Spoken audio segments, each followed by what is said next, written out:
ਤੁਹਾਡੇ ਕੰਮ ਦੀ ਜੇ ਵੇਖਣਾ ਨਾ ਵੇਖਣਾ ਇਹ ਤੁਹਾਡੀ ਮਰਜ਼ੀ ਹੈ। ਇਹ ਗਾਂ ਹੈ, ਇਹ ਅਗਲੇ ਦਿਨ ਹਲੇ 5.5 ਲੱਖ ਦੀ ਆਈ ਹੈ ਤੇ ਪਿੱਛੇ ਦੇ ਬੱਚੀ ਇਹ ਬਹਿ ਗਈ।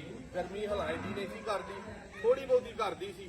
ਬੁਖਾਰ ਜਿਹਾ ਹੋਇਆ, ਗਾਂ ਦੇ ਉੱਤੇ ਖਰਚਾ ਵੀ 30-40 ਹਜ਼ਾਰ ਹੋ ਗਿਆ। ਗਾਂ ਨਹੀਂ ਉੱਠਣ ਡਈ, ਬਹਿ ਗਈ।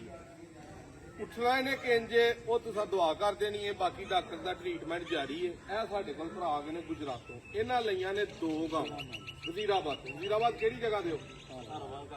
ਧਾਰੋਵਾਲ ਕੰਗ ਦੇ ਨੇ, ਪਿੰਡ ਸਾਰੋ ਕੀ ਚੀਮਾ ਦੇ ਨਾਲ ਪਿੰਡ ਦੱਸਿਆ ਭਾਈ। ਕਿੰਨੀਆਂ ਗਾਵਾਂ ਭਾਈ ਲਈਆਂ ਤੂੰ? 2 ਗਾਵਾਂ ਲਈ ਗਾਈਆਂ ਪਸੰਦ ਨੇ, ਪਾਸ ਨੇ। ਦੁੱਧ ਜਿਹੜਾ ਦੱਸਿਆ ਉਹ ਹੈ ਵੇ, ਉਸ ਤੋਂ ਵੱਧ ਹੈ ਕਿ ਘੱਟ ਹੈ ਕਿ ਹੋਣਾ ਹੀ ਹੈ? ਵੱਧ ਹੀ ਹੈ। ਇਹ ਪੈਸੇ ਤੁਹਾਂ ਮੈਨੂੰ ਇਸ ਦੇਣ ਨਾ ਫੜਾਣੇ ਨੇ। ਗਾਈਆਂ ਸਾਡੇ ਡੇਰੇ ਤੋਂ ਨਿਕਲੀਆਂ, ਇਹ ਤੁਹਾਡੀਆਂ। ਇਹਨਾਂ ਦਾ ਤੁਸੀਂ ਹੋਰ ਗਾਵਾਂ ਦਾ ਮਸਲਾ ਮਸਾਇਲ ਪੁੱਛਣਾ, ਇਹਨਾਂ ਦਾ ਲਾਮਾ ਵੀ ਸਾਨੂੰ ਨਹੀਂ ਦੇਣਾ। ਇਹ ਸੋਚ ਕੇ ਪੈਸੇ ਤੁਹਾਂ ਫੜਾਣੇ।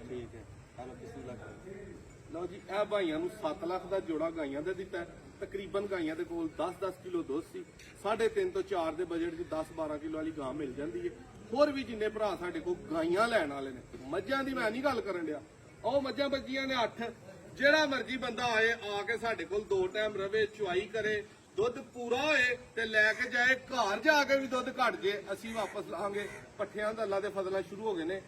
ਗਾਂ ਦੀ ਕੋਈ ਭਰਾ ਕਵੇ ਕਿ ਮੈਂ ਇੱਕ ਲਮਹੇ ਦੀ ਵੀ ਗਰੰਟੀ ਦੇਣੀ ਹੈ, ਮੈਂ ਨਹੀਂ ਦੇ ਸਕਦਾ। ਮੇਰਾ ਭਾਵੇਂ ਉਹਦੇ 'ਚ ਕਰੋੜ ਨੁਕਸਾਨ ਹੈ, ਭਾਵੇਂ ਕਰੋੜ ਨਫਾ ਹੈ, ਉਹ ਚੰਗੀ ਭਲੀ ਗਾਂ ਹੈ।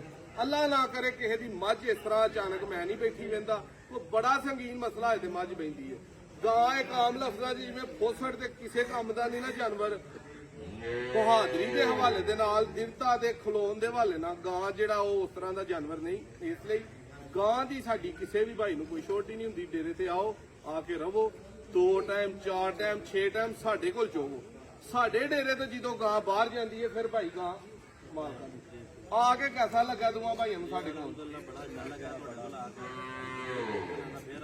ਡੀਲ ਭਾਈਆਂ ਨਾਲ 7-10 ਦੀ ਹੋਈ ਸੀ। 10 ਉਤਲਾ ਲੈਣਾ ਵੀ ਨਹੀਂ ਇਹਨਾਂ ਕੋਲ, ਲੈ ਕੇ ਵਾਪਸ ਕਰਨਾ ਸੀ। ਲੇਕਿਨ ਉਹਨਾਂ ਆਖਿਆ 6 ਬੰਦੇ ਆਏ ਤੇ ਜਦੋਂ 2-4-5 ਭਰਾ ਆਈਆਂ ਫਿਰ 5-10 ਹਜ਼ਾਰ ਦੀ ਕੋਈ ਵੈਲੀ ਨਹੀਂ। ਬੜੀ ਮਿਹਰਬਾਨੀ, ਅੱਲਾਹ ਪਾਕ ਤੁਹਾਡੀ ਨਸੀਬ ਕਰੇ। ਗਾਵਾਂ ਭਾਈ ਆਓ, ਦੋਵੇਂ ਵਹਾਈਏ ਭਾਈਆਂ ਨੂੰ। ਇੱਧਰ ਆਓ ਜ਼ਰਾ। ਇਹ ਦੋਸਤੋ ਗਾਈ ਹੈ, ਇਹ ਵਾਲੀ ਇਹਦਾ ਬੱਚਾ ਲੱਗਿਆ। ਇਹਦੇ ਥੱਲੇ ਜਿਹੜਾ ਉਹ ਬੱਚਾ ਹੈ ਵੇ, ਇਹ ਦੋਵੇਂ ਤਕਰੀਬਨ 7 ਲੱਖ ਦੇ ਬਜਟ 'ਚ ਇਹਨਾਂ ਨੂੰ ਟੁਰ ਚਲੀਆਂ।